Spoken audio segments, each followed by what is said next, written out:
When I hear people say this administration is motivated by racism, I'm like, I wish. I wish it's just racism.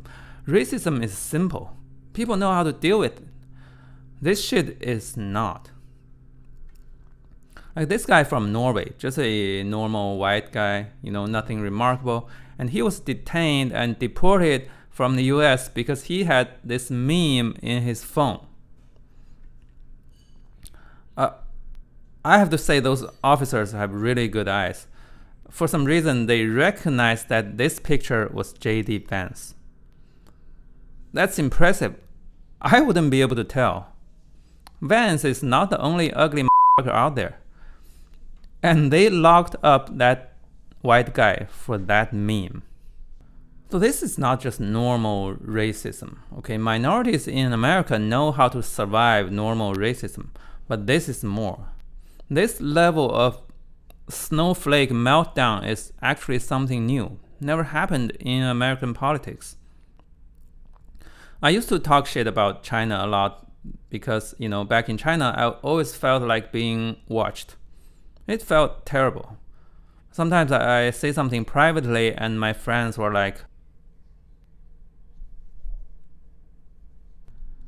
sometimes when I posted something, I lost my account. Or sometimes a whole website I like to go got banned. It didn't feel good. You know what I had to do? I had to give up writing in my native language just to not feel that way. But let me tell you what, even China doesn't make tourists unlock their phones and look for some fucking memes in their folders. That's just next level pettiness.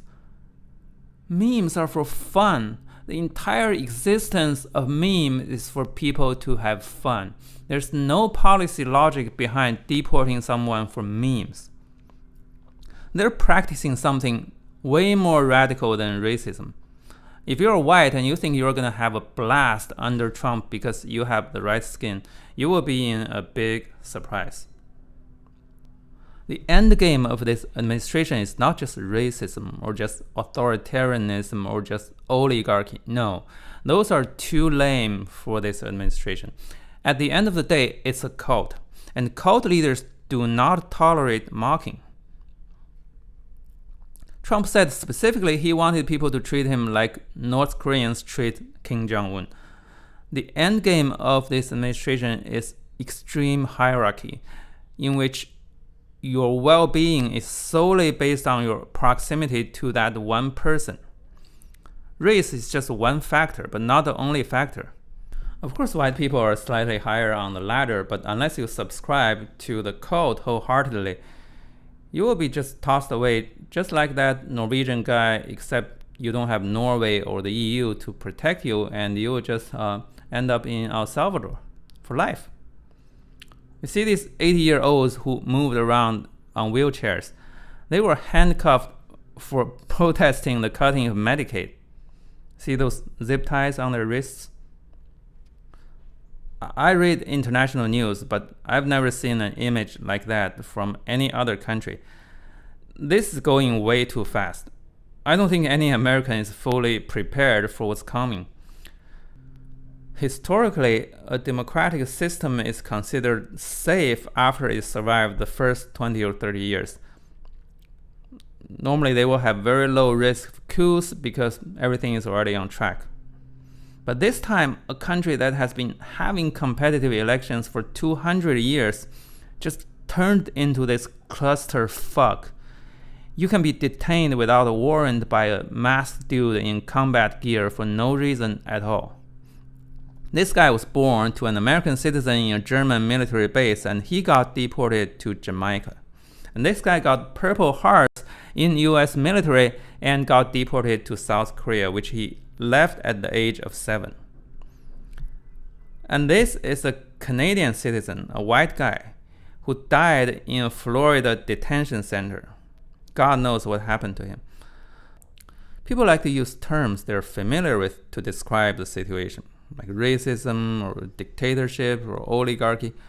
But using those terms is actually a coping mechanism.